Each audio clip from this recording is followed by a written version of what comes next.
Romanos capítulo 8, versículo 8, é o texto que nós iremos meditar nesta noite. Vamos usar esse texto como base para a nossa meditação. Glórias ao nome do Senhor Jesus.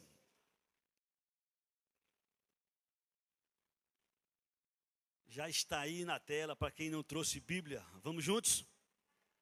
Portanto, os que estão na carne não podem agradar a Deus. Vamos juntos mais uma vez?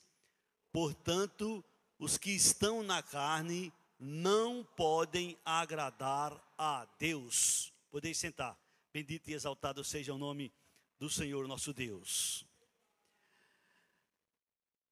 Culto de doutrina, né? Vamos aprender um pouco da palavra do Senhor esta noite. É comum, pelo menos eu imagino, a gente ouvir, a gente falar, a gente pensar, a gente dizer: o irmão, a irmã é um crente carnal. Talvez você não diga, mas com certeza você já ouviu. Talvez você não pense, mas com certeza alguém já falou para você: fulano, o irmão, a irmã é um crente carnal. A pergunta que vem nesse instante é: pode um cristão verdadeiro ser carnal? Pode um cristão verdadeiro ser carnal? Nós lemos em Romanos 8:8 que diz: porque os que estão na carne não podem agradar a Deus.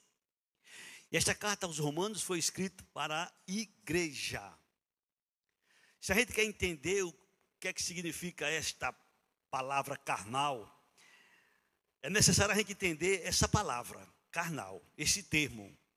A palavra carnal, ela é traduzida da palavra grega sarkikos, o qual significa literalmente mudano. Carnal significa uma pessoa mudana. Essa palavra descritiva, ela é vista no contexto de Paulo aos Coríntios, na primeira carta, no capítulo 3, versículo 1, 2 e 3. Eu vou ler junto com vocês. Primeira carta aos Coríntios, capítulo 3, versículo 1, 2 e 3. Disse Paulo para a igreja: eu, porém, irmãos, não vos pude falar como a espirituais, e sim como a carnais, como a crianças em Cristo. Leite vos dei a beber, não vos dei alimento sólido, porque ainda não podeis suportá-lo. Nem ainda agora o podeis, porque ainda sois carnais. Porquanto, havendo entre vós ciúme e contendas, não é assim que sois carnais e andais segundo o homem? Que palavra, né? Que palavra. É importante observar que no início deste capítulo, Paulo menciona a palavra irmãos. Ele está falando com irmãos. E esse termo irmãos, na maioria das vezes, ou em quase todas as vezes, Paulo se refere a cristãos, aos irmãos em Cristo. E nesse contexto ele chama eles de carnais. Como podemos concluir, então, que cristãos podem ser carnais? Não deveria, mas podem ser carnais. A Bíblia deixa bem claro que ninguém vive sem pecar. Uns pecam mais, outros pecam menos. Uns pecaram, outros estão pecando, outros vão pecarem, mas ninguém vive sem pecar. 1 João capítulo 1, versículo 8, Deus usa o apóstolo João para deixar bem claro, para se alguém tem alguma dúvida. Se dissermos que não temos pecado nenhum, a nós mesmos nos enganamos, e a verdade não está em nós. Se porventura alguém se levantar e dizer: eu não peco de jeito nenhum, essa pessoa está enganada. Como diz o próprio texto, a verdade não está nele. O que acontece é que alguns pecam mais e outros pecam menos, mas todos pecam. O padrão é não pecar, mas enquanto estivermos nessa carne, nessa natureza, nós estamos sujeitos. Amém? Preste atenção. Toda vez que pecamos, estamos agindo de forma carnal. Todas as vezes que a gente peca, nós estamos agindo de forma carnal. E é importante entender que um cristão pode ser, por um tempo, carnal. Porém, nunca esqueça as consequências. O cristão pode, por um tempo, agir, proceder de forma carnal. Agora, ele se prepare, porque tem as consequências. E elas são inevitáveis. Você vai ver no transcorrer da nossa reflexão desta noite. Porém, um cristão verdadeiro não vai permanecer carnal. Ele pode, em algum momento, agir, proceder de forma carnal, mas ele não vai permanecer de forma carnal, porque uma das colunas do cristianismo chama-se arrependimento. E a irmã fez questão de mencionar aqui no início do culto, Provérbios 28, 13. Aquele que encobre suas transgressões, jamais prosperará. Mas aqueles que confessam e deixam, estes alcançam misericórdia. Amém? Alguns têm abusado da ideia de cristão carnal e passa a dizer que é possível que pessoas tenham uma fé genuína em Cristo, ou seja, eles são salvos, porém vivem o resto de sua vida de uma forma completamente mundana, ou seja, completamente carnal, sem evidência nenhuma de ter nascido de novo, de ter sido transformado, de ser nova criatura. Há alguns que defendem essa ideia, longe de pensar nessa ideia. O cristão verdadeiro, como diz o apóstolo Paulo em 2 Coríntios 5,17, se alguém está em Cristo, nova criatura é. As coisas velhas passaram, eis que se fizeram novas. Claro e evidente, que é como foi dito aqui, não somos ainda o que deveríamos ser. Mas também é claro e evidente que não somos mais o que éramos. Deus nos transforma para o seu louvor e para a sua glória. Cabe a cada um vigiar para que não ande de forma carnal, assim como os nossos irmãos em Coríntios. Observe que Paulo faz questão de dizer: se alguém está em Cristo, é nova criatura. As coisas velhas já passaram, eis que tudo se fez novo. Quem pensa ou quem afirma a ideia de que a pessoa pode viver constantemente no pecado, frequentemente no pecado, essa pessoa ainda não entendeu o Evangelho. 1 João, capítulo 3, versículo 9. Você vai perceber nessa passagem que existem coisas que não são possíveis para um cristão, para um salvo. Dentre elas, veja o que está escrito: todo aquele que é nascido de Deus não vive na prática de pecado. Não quer dizer que ele não peca. Está dizendo que ele não vive na prática. Todo aquele que é nascido de Deus, não são alguns, todo aquele que é nascido de Deus não vive na prática de pecado. Pois o que permanece nele é a divina semente, ou seja, o Espírito Santo. Ora, esse não pode viver pecando, porque é nascido de Deus. Pode pecar? Pode. Mas vem em seguida o arrependimento. E vem as consequências. Porque ele não é mais como ele era antigamente. Ele agora é uma nova criação. Ele agora é uma nova criatura. Ele agora é sujeito a Deus, ele agora é temente a Deus, ele agora tem a palavra como regra de fé e prática, ele agora tem Jesus como Senhor, como Salvador, ele agora tem o Espírito Santo como seu consolador, como seu guia, como seu mestre. E aí, essa pessoa não pode ser do jeito que era. Claro e evidente que você e eu e ninguém chegou ainda à perfeição. Mas uma coisa é claro, a mudança ela é real na vida daquele que nasceu de Deus. Observe, todo aquele que é nascido de Deus. Não são alguns, todo aquele que é nascido de Deus. Amém? Tiago, o apóstolo Tiago, ele deixa bem claro que a fé genuína resulta em boas obras. Ele deixa bem claro que a fé genuína resulta em boas obras.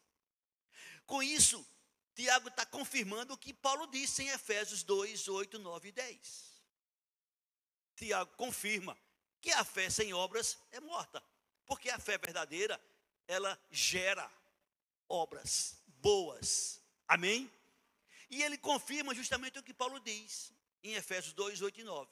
Porque pela graça sois salvos, por meio da fé. Isso não vem de vós, é dom de Deus. Não vem de obras para que ninguém se glorie. Nós, os evangélicos, na maioria, falamos muito desses dois textos. E a gente para. E não cita o versículo seguinte.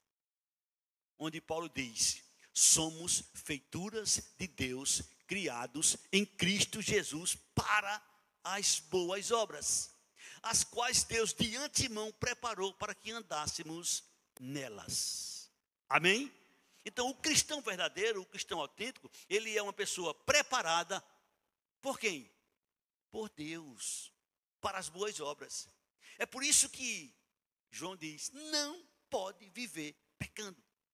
Todo aquele que é nascido de Deus não pode viver pecando. Mas, em algum momento da sua vida, ele pode agir de maneira carnal. Pode sim agir de maneira carnal. Pode um cristão, durante um período de falhas ou de rebelião, ser carnal? Sim, pode. Um cristão verdadeiro não permanece no pecado.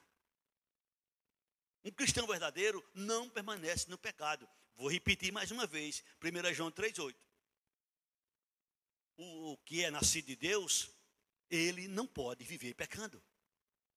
O texto, ele é muito forte, mas é esta a realidade. Todo aquele que é nascido de Deus não vive na prática de pecado. O que permanece nele é a divina semente, e esse não pode viver pecando, porque é nascido de Deus. E quando a gente se depara com essas passagens que são muito fortes, ela nos confronta. E a gente para, e a gente reflete, e a gente medita, e tire cada um as suas próprias conclusões. Escuta o que eu vou dizer agora, preste atenção. Já que a segurança eterna é um fato encontrado nas Escrituras Sagradas, até o cristão carnal, ele é salvo. Não se espante que eu não terminei. Não se espante com essa frase. Tenha calma, espere a conclusão. Eu vou repetir. A segurança eterna, ela é revelada, é um fato incontestável que está nas Escrituras Sagradas. Até o cristão carnal, ele é salvo. A salvação, vou explicar agora. A salvação não pode ser perdida, porque a salvação não é minha, não é sua, não é nossa. A salvação é de Deus. Não sou eu que consigo a salvação, não é você que consegue a salvação. Se fosse eu que conseguisse, eu poderia até perder. Se fosse você que tivesse conseguido, poderia também perder. Mas a salvação não é minha, não é sua. A salvação é de Deus. A salvação é de Deus. Por isso que está escrito: Deus nos deu a vida eterna. Amém? É um presente de Deus. A salvação é um presente de Deus. E Deus não vai dar um presente e depois tomar. Romanos capítulo 11, versículo 9. Romanos capítulo 11, versículo 9, se não me foge a memória, eu queria que colocasse na tela, por favor. Romanos 11, põe o 29, por gentileza, para ver. Exatamente. Porque os dons e a vocação de Deus são irrevogáveis. Quando Deus dá, Ele dá. É irrevogável. Amém? Observe o que é que Paulo diz em Romanos 8, 37, 38, 39. Eu só quero mostrar para que você tenha convicção do que eu estou aqui falando. Em todas estas coisas, porém, somos mais que vencedores, por meio daquele que nos amou. O que é que significa mais que vencedores? Certa vez eu dei essa explicação aqui, eu vou repetir hoje. No mundo futebolístico, existem centenas de países, mas só um país pode dizer: eu sou pentacampeão do mundo de futebol. E esse país é o Brasil. Você que faz parte do Brasil, você pode chegar diante de qualquer lugar e dizer: eu sou brasileiro, eu sou pentacampeão. Aí eu te pergunto, em algum momento você jogou alguma partida para ser pentacampeão? Claro que não. Quem jogaram foram jogadores. Mas eles conquistaram e nós desfrutamos da vitória que eles obtiveram lá. Por isso nós somos mais do que penta, que a gente nem jogou e somos pentacampeão. Conquistamos a salvação? De maneira nenhuma. Quem foi que conquistou? Foi Jesus. Por isso a gente pode declarar, como Paulo declara: somos mais que vencedores. Não lutamos, não fizemos nada e recebemos de Jesus de graça. Ou não é de graça a salvação? Claro que é de graça, porque pela graça sois salvos por meio da fé. Isso não vem de vós, é dom, presente de Deus. Não vem de obras para que ninguém se glorie. Daí a razão de Paulo dizer: em todas estas coisas, porém, somos mais que vencedores por meio daquele que nos amou, Jesus. E no versículo seguinte Paulo diz: porque eu estou bem certo de que nem a morte, nem a vida, nem os anjos, nem os principados, nem as potestades, nem as coisas do presente, nem as do porvir, nem os poderes, nem a altura, nem profundidade, nem qualquer outra criatura poderá nos separar do amor de Deus que está em Cristo Jesus, nosso Senhor. Será que você quer uma segurança maior do que essa? Se você crê nas Escrituras Sagradas, quando você lê isso, você diz: não tem como. Ninguém pode me tirar das mãos do Senhor. Ninguém pode me arrancar das mãos de Deus. Nós estamos em Deus. Amém? Mas se você quiser uma segurança maior do que esta, escuta o que é que Deus fala através do evangelista João, do apóstolo João, na primeira carta, no capítulo 5, versículo 13. Olha o que é que Deus declara para aquele que crê em Jesus. 1 João 5, 13. Estas coisas vos escrevi a fim de saberdes que tendes o quê?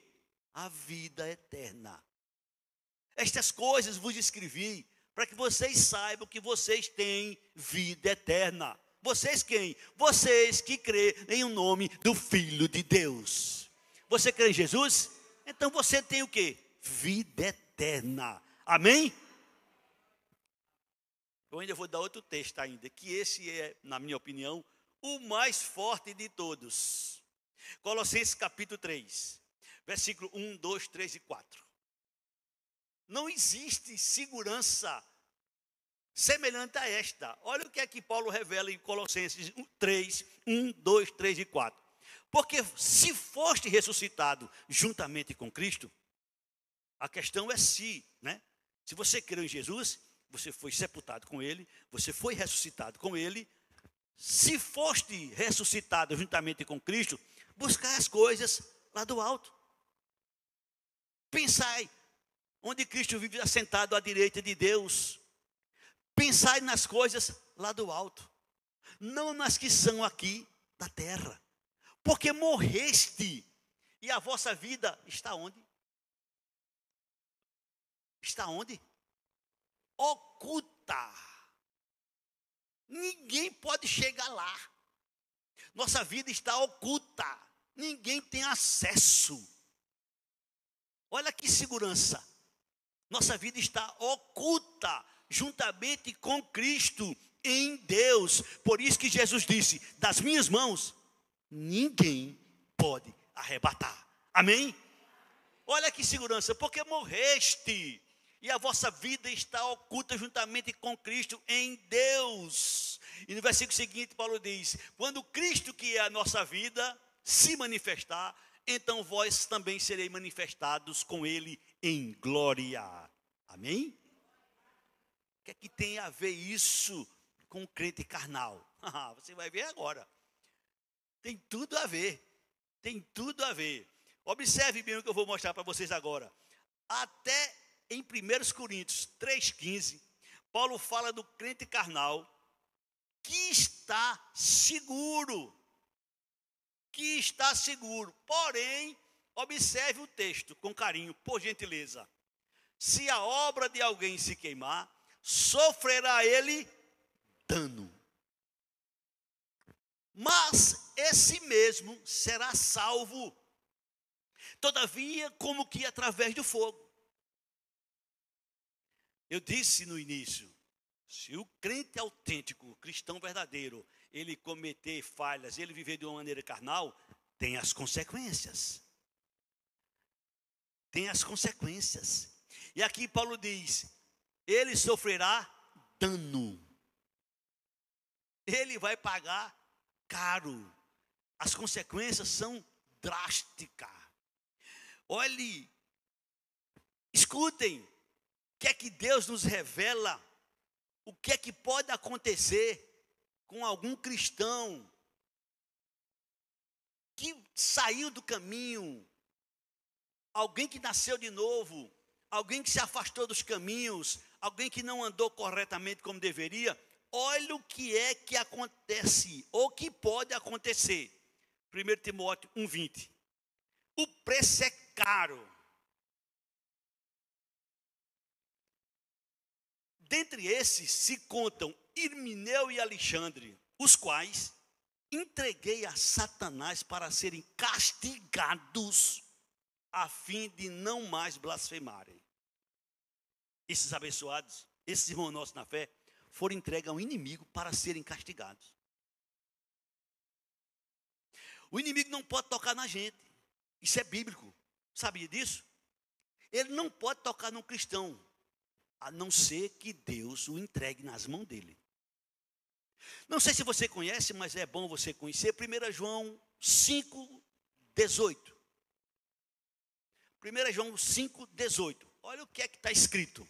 1 João 5,18. Sabemos que todo aquele que é nascido de 1 João 5,18. Sabemos que todo aquele que é nascido de Deus não vive em pecado. Porém, antes, aquele que nasceu de Deus o guarda. E o maligno não lhe toca. Você nasceu de Deus? Fique tranquilo. Agora, se você usar do artifício, ou qualquer um usar do artifício, eu agora sou salvo, eu agora sou crente, eu agora sou salvo, posso fazer o que eu quiser? Pode. Agora, tem o dano, tem as consequências. De repente, você não poderia ser tocado pelo inimigo, Deus lhe entrega ao inimigo, para ele castigar. Eu vou repetir 1 Timóteo 1,20. Eu vou repetir 1 Timóteo 1,20. E dentre esses se contam Irmineu e Alexandre, os quais entreguei a Satanás, para serem castigados, a fim de não mais blasfemarem. Na igreja de Coríntios, que era uma igreja carnal, que Paulo se refere a eles como carnais, aconteceu alguns fatos que ficaram registrados.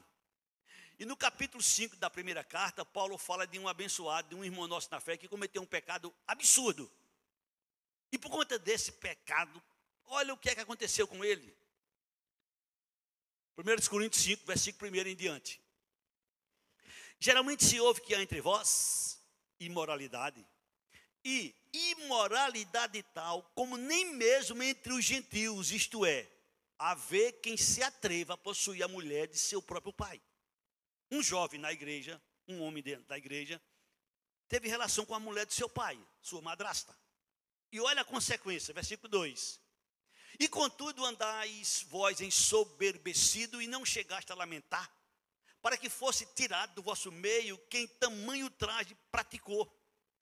Eu, na verdade, ainda que ausente em pessoa, mas presente em espírito, já sentenciei, como se estivesse presente, que o autor de tal infâmia seja, em nome do Senhor Jesus, reunido vós e o meu espírito, com o poder de Jesus nosso Senhor, entregue a Satanás para destruição da carne, a fim de que o espírito seja salvo no dia do Senhor Jesus.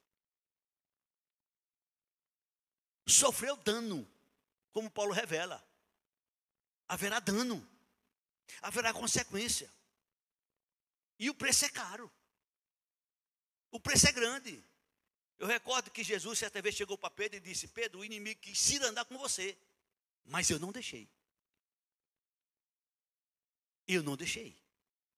Mas se der brecha, ele vai se andar.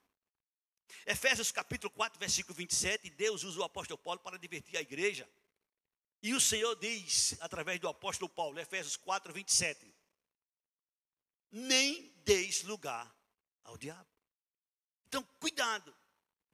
Pode um cristão ver na carne? Pode. Mas o preço é caro. A pergunta frequente não é se uma pessoa perde a salvação. Essa não é a pergunta. Porque muita gente faz essa pergunta. Então perdeu a salvação? Não, a pergunta não é essa. A pergunta deve ser: é realmente um salvo? A pergunta é essa. É realmente um salvo? Porque se for realmente salvo, prepare as costas. Porque vai pagar um preço muito caro. Perder não vai perder. Agora vai pagar um preço muito caro. O dano vai acontecer. E esses fatos ficaram registrados para nossa advertência. Para alerta nós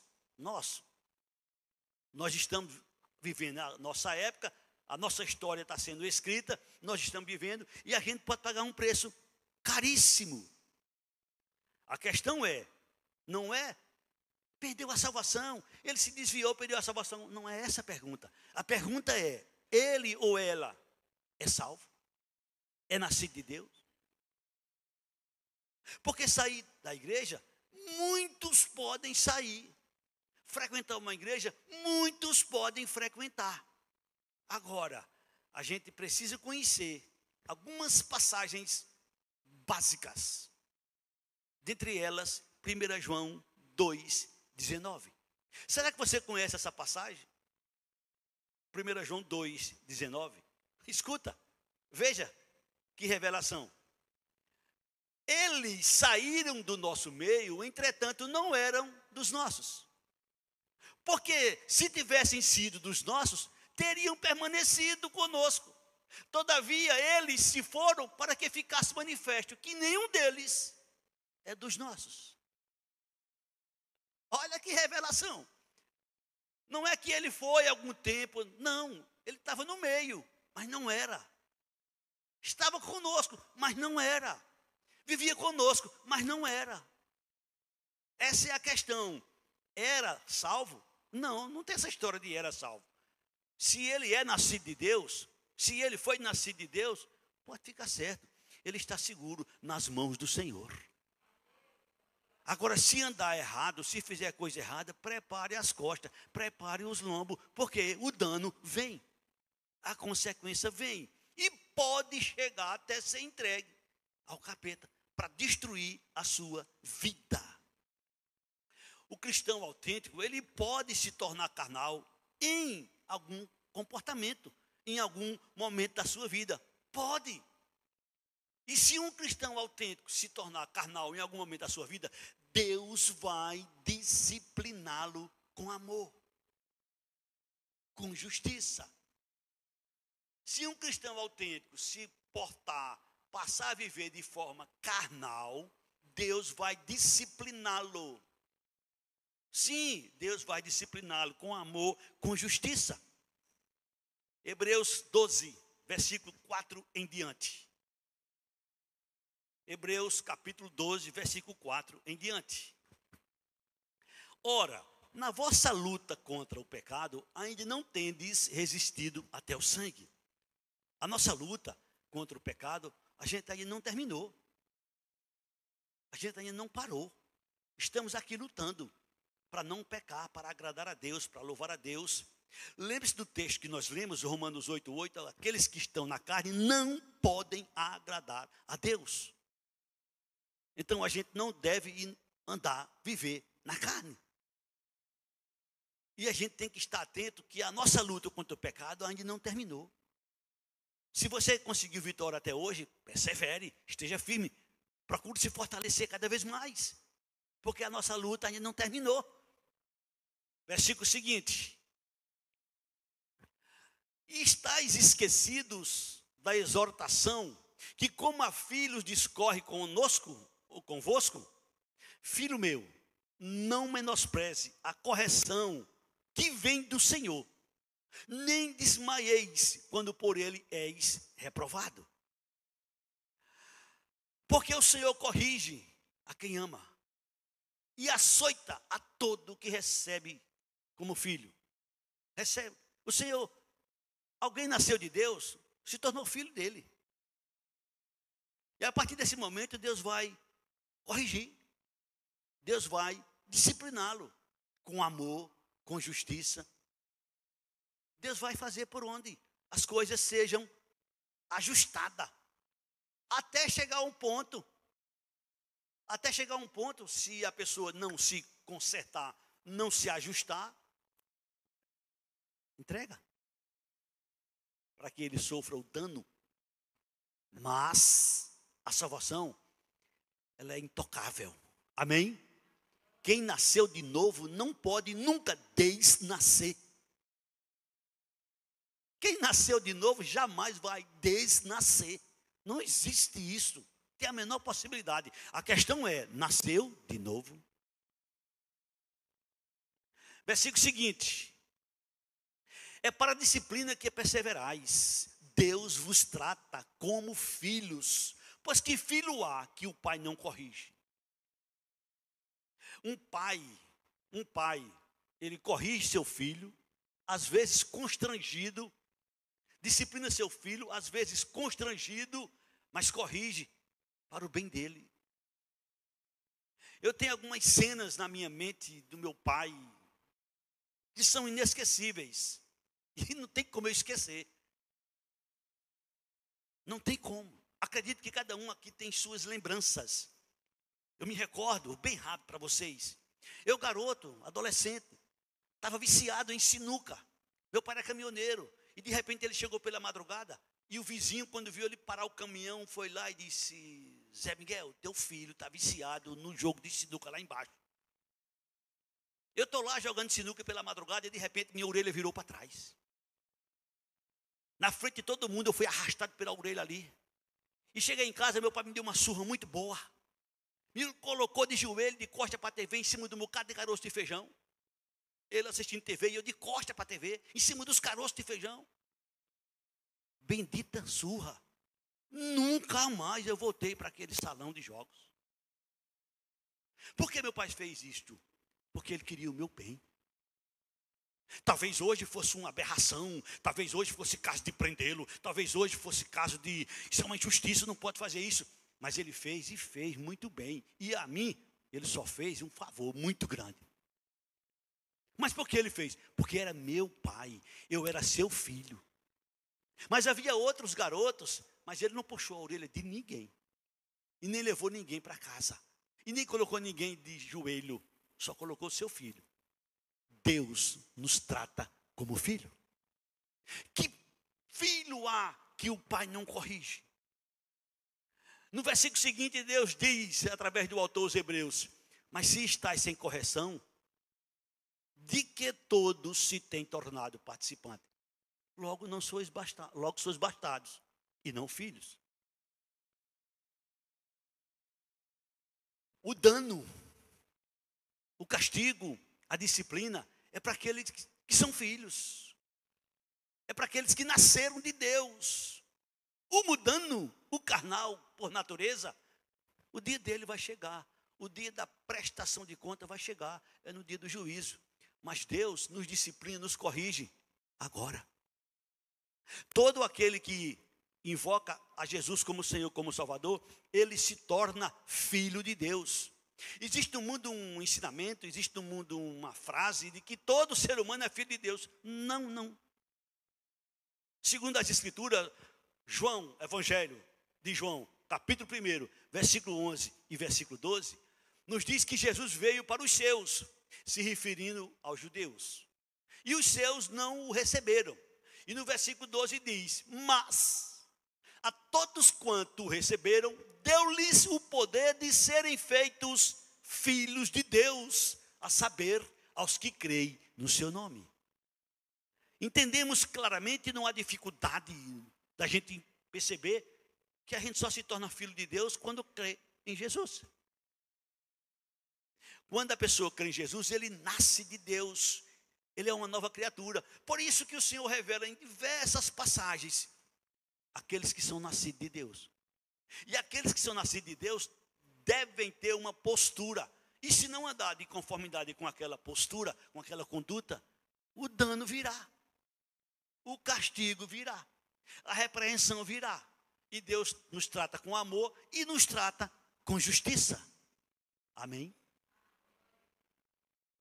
Portanto, os que estão na carne não podem agradar a Deus. No versículo seguinte de Hebreus 12, por gentileza, se você não lembra o texto, Hebreus 12, versículo 9, se eu não estou enganado, Hebreus 12, 9, o autor dos Hebreus continua dizendo: além disso, tínhamos nossos pais segundo a carne, nosso pai, nossa mãe segundo a carne, que nos corrigiam e os respeitávamos. Não havemos de estar em maior submissão ao Pai espiritual e então viveremos?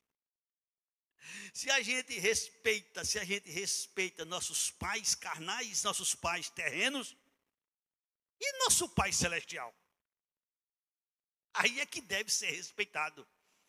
Então, nosso Pai terreno nos disciplina segundo o que eles entendem, segundo o que eles pensam, o que eles acham, o que eles acreditam, às vezes com justiça e às vezes com injustiça, mas Deus não. Deus nos trata com amor, Deus nos corrige com amor, Deus nos disciplina com amor, Deus nos disciplina e nos corrige também com justiça.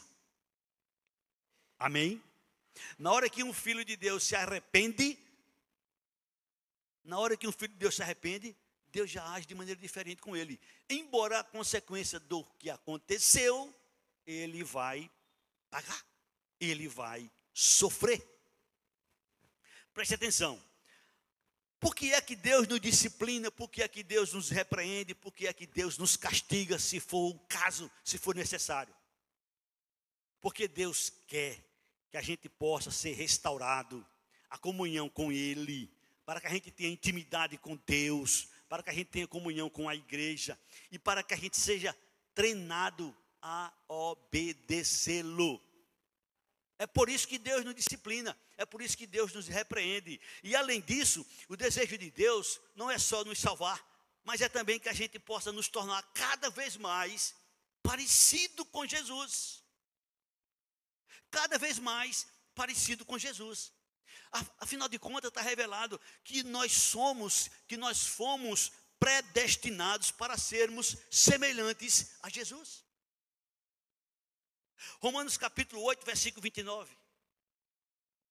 Romanos capítulo 8, versículo 29 está escrito: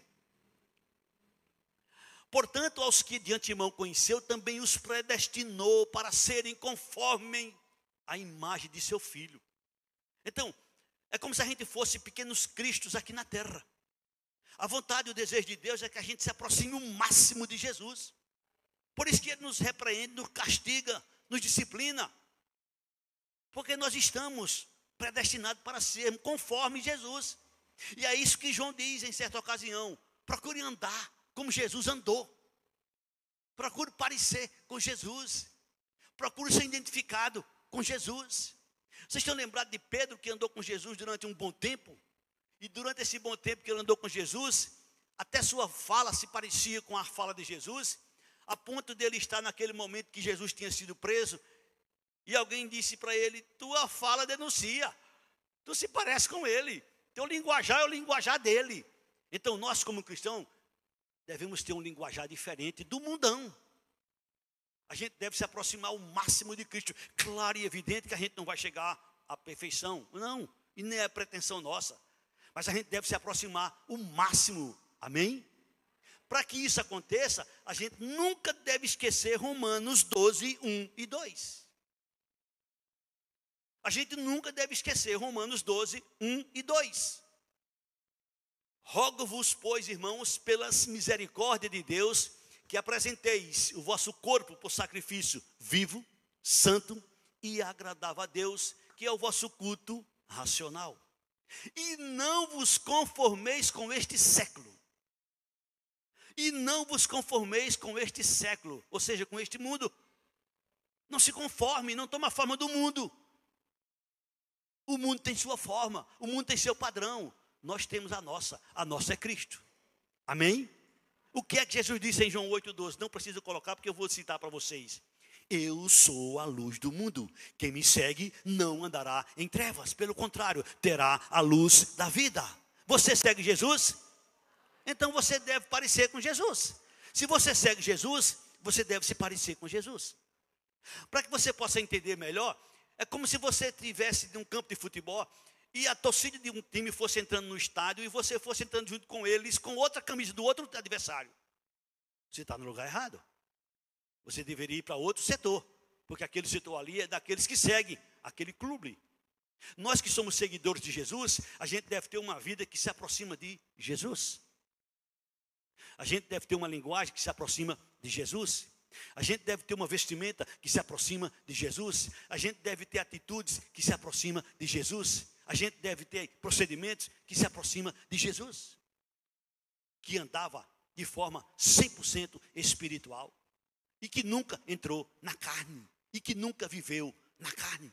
Sempre andou de uma forma espiritual, procurando fazer a vontade de Deus, o seu Pai, enquanto ele esteve aqui na terra. E não vos conformeis com este século, mas transformai-vos pela renovação da vossa mente, para que experimenteis qual seja a boa, agradável e perfeita vontade de Deus. Boa, agradável, perfeita vontade de Deus. Se você quer agradar a Deus, não esqueça Romanos 8:8. Os que estão na carne não podem agradar a Deus. A primeira parte da vontade de Deus, que é seja boa, agradável, já caiu por terra. Aqueles que vivem na carne não podem agradar a Deus. É como Jesus disse em certa ocasião: a carne para nada presta. O espírito está pronto, mas a carne para nada presta. A gente precisa entender que Deus quer que a gente não ande, não viva segundo a carne. E para isso, nós temos que sacrificar nossos desejos, nossas vontades. E não procurar viver de conformidade com o mundo. Mas pelo contrário, a gente deve procurar viver de uma forma que agrade, louve, exalte ao nosso Deus. Amém?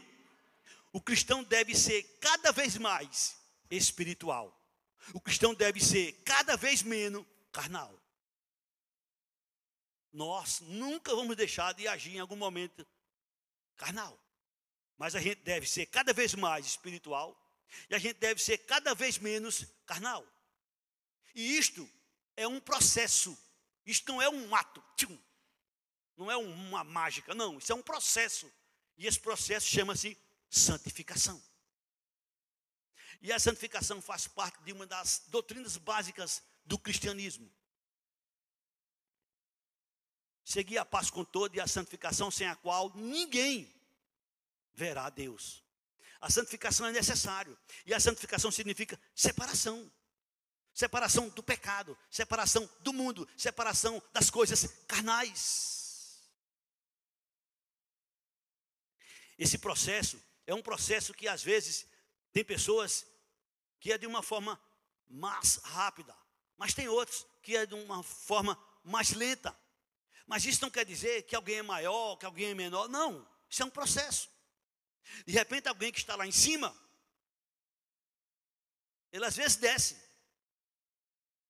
E de repente alguém que está lá embaixo, de repente sobe. Por isso, Jesus disse, vigiai, vigiai, dia e noite. Vigiai, vigiai, vigiai. Para que vocês não entrem em tentação. O espírito está pronto, mas a carne é fraca.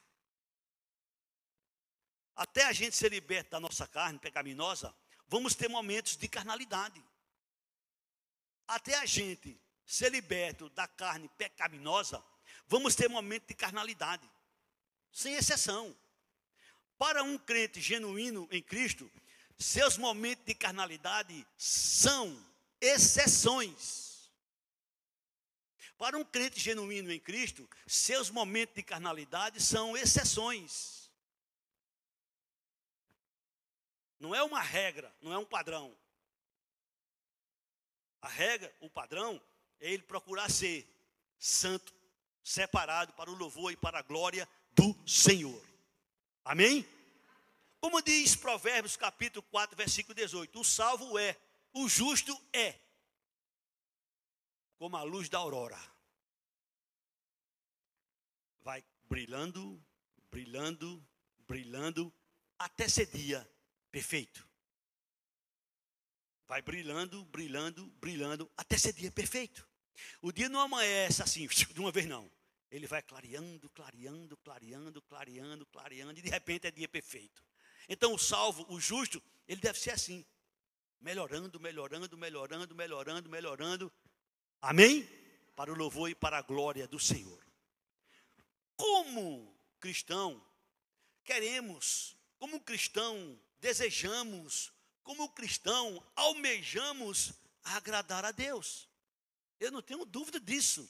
Portanto, nunca esqueça, Romanos 8:8, os que estão na carne não podem agradar a Deus. Os que vivem na carne não podem agradar a Deus. Eu gostaria de saber, eu queria ter essas informações, o que é que são coisas da carne. Eu gostaria de saber, eu queria ter essas informações.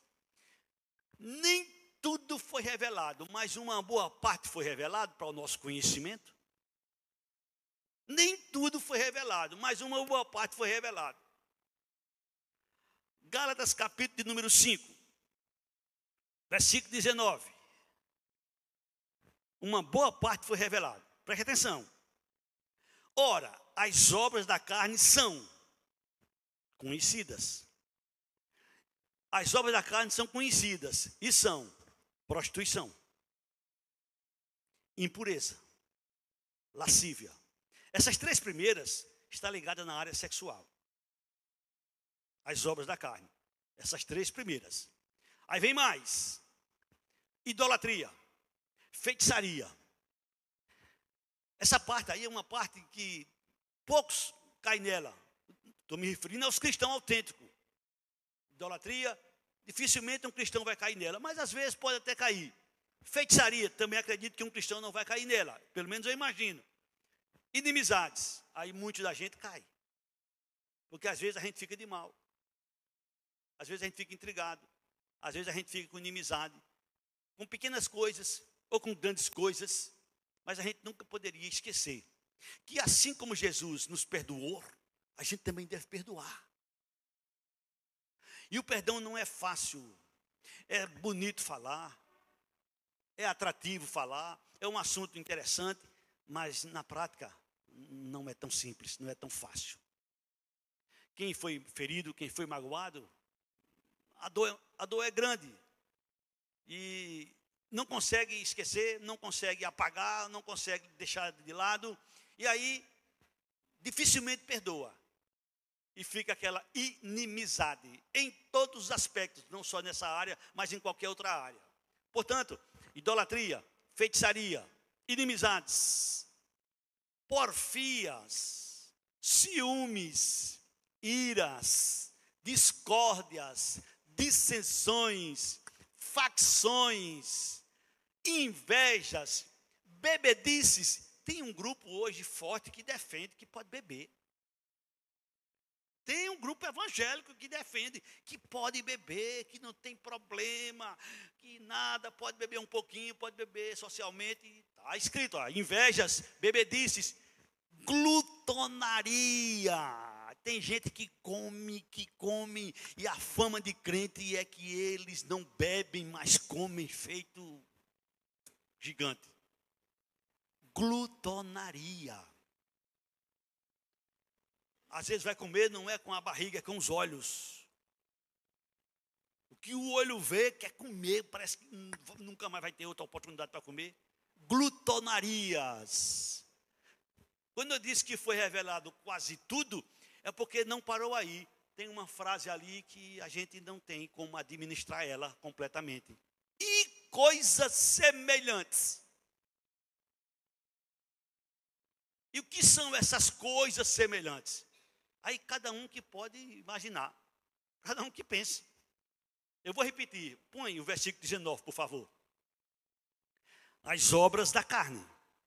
Ora, as obras da carne são conhecidas: prostituição, impureza, lascívia, idolatria, feitiçarias, inimizades, porfias, ciúmes, iras, discórdias, dissensões, facções, invejas, bebedices, glutonarias e coisas semelhantes a estas, a respeito das quais eu vos declaro, como já outrora vos preveni, que não herdarão o reino de Deus os que tais coisas praticam.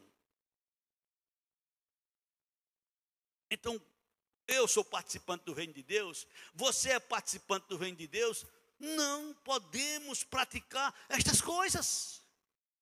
Porque nós somos cientes que quem pratica estas coisas não podem herdar o reino de Deus. Mas não esqueça que tem uma diferença entre praticar e cometer um deslize na vida. Praticar é aqueles que vivem na prática. Constantemente e frequentemente. Um deslize é um fato que acontece, que pode acontecer com qualquer um.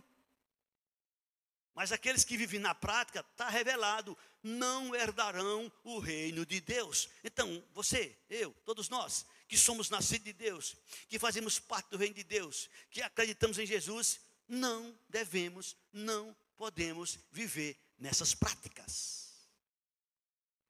Essas coisas são obras da carne. Essas coisas são atitudes que não agradam a Deus, não podem agradar a Deus. Romanos 8:8. Os que vivem na prática da carne não podem agradar a Deus. E como é que a gente pode viver e como é que a gente deve proceder como cristão? Versículo seguinte, Gálatas 5, versículo seguinte: vós, porém, não estáis na carne.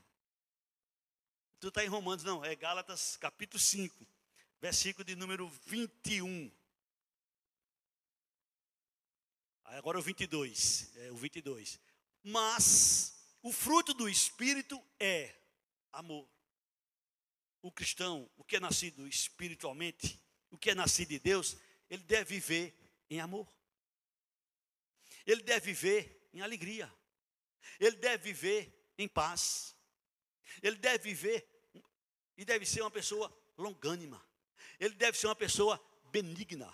Ele deve ser uma pessoa bondosa. Ele deve ser uma pessoa fiel. Isso é fruto do Espírito. E não são frutos como são as obras da carne. Aqui é fruto do Espírito. É um conjunto que está atrelado, que está ligado diretamente ao Espírito. Não é que vem do homem, não é que vem de você, não é que vem de mim, não. Isso vem de Deus. Se você é nascido de Deus, essas coisas vão fluir em você. Você vai ser uma pessoa amorosa, você vai ser uma pessoa alegre, você vai ser uma pessoa que vive em paz, você vai ser longânima, você vai ser benigna, você vai ser bondosa, você vai ser fiel. E versículo seguinte: você vai ser uma pessoa mansa, domínio próprio. Contra estas coisas, não há lei. Amém? os que estão na carne não podem agradar a Deus. Espero que todos nós que estamos aqui não estejamos na carne. Alguém pode até entrar na carne, pode, eu posso, você pode, qualquer um pode. Agora se prepare para o dano, se prepare para a consequência. E ela pode ser drástica, eu quero repetir. Quando eu digo drástica, é ela ser essa pessoa entregue ao capeta para cirandar com ele, para acabar com ele, para destruir ele. Mas Deus não quer isso para ninguém, pelo contrário, Deus quer que a gente se arrependa. Amém? Deus quer que a gente se arrependa, Deus quer que a gente faça nossas as palavras de 1 João, para encerrar. Versículo de número 9. É isso que Deus quer, é isso que Deus espera de nós. João 1:9. Se confessarmos os nossos pecados, você pode repetir comigo? Se confessarmos os nossos pecados, vamos juntos mais uma vez. Se confessarmos os nossos pecados, Ele é fiel e justo para nos perdoar os pecados e nos purificar de toda injustiça. Amém? Deus não tem prazer em castigar, em repreender ninguém. Deus quer que a gente se arrependa. Deus quer que a gente viva. Deus quer que a gente tenha saúde. Deus quer que a gente seja abençoado. Deus quer que a gente seja próspero. Deus quer que a gente seja bem-sucedido. Deus quer que a gente viva em harmonia. Deus quer que a gente viva desfrutando do fruto do Espírito para o seu louvor e para a sua glória. Assim como você deseja para o seu filho. O que é que você deseja para o seu filho? O que é que você deseja para a sua filha? O que é que você deseja para os seus? Com certeza são coisas boas. Se você é nascido de Deus, eu ponho a mão no fogo, como você quer o melhor para os seus filhos. Eu não tenho dúvida disso. Se você não fosse nascido de Deus, eu não colocaria a mão, porque eu teria dúvida. Mas se você é um cristão autêntico, eu ponho a mão no fogo, porque eu sei que você quer o melhor para o seu filho. Eu sei que você quer o melhor para a sua filha. Eu sei que você quer o melhor para os seus. Agora tenta imaginar, Papai do céu. Tenta imaginar, Papai do céu. Ele quer o melhor para nós. Ele quer o melhor para seus filhos. Amém? Ele nos revela que os que estão na carne não podem agradar a Deus. Vamos juntos? Põe na tela Romanos 8:8 para a gente terminar. Os que estão na carne não podem agradar a Deus. Vamos juntos? Portanto, os que estão na carne não podem agradar a Deus. Mais uma vez. Portanto, os que estão na carne não podem agradar a Deus.